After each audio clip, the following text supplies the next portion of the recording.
तुम्ही आज पोलीस अधीक्षक यांना निवेदन दिलेले आहे, काय विषय होता?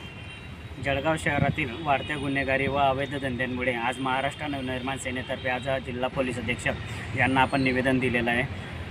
2-3 दिवसापूर्वी समाज माध्यमांवरती बातम्या व्हायरल होतात की आंबेडकर मार्केट या ठिकाणी अवैधपणे सट्टा सुरू आहे. त्या ठिकाणी मोठ्या प्रमाणात महिला काही कागदपत्र बनवण्यासाठी जात असतात. बांधकाम विभागाचं तिथं ऑफिस होतं, त्या ठिकाणी काही सेतूचं काही काम करतात, त्या ठिकाणी महिला असतात. परंतु त्या ठिकाणी सट्टा एवढ्या मोठ्या प्रमाणात चालतो की त्या ठिकाणी ते लघुशंका करण्यासाठी पण तिथंच जात असतात आणि त्या ठिकाणी येणं जाणं ते म्हणजे तिकडनंच असतात. कोण कशा रूपामध्ये येतात ते काही माहिती नाही.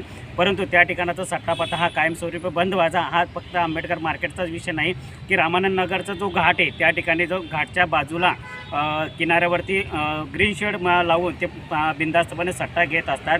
काही कोल्हेज परिसरामध्ये तालुका पोलीस स्टेशन हद्दीमध्ये.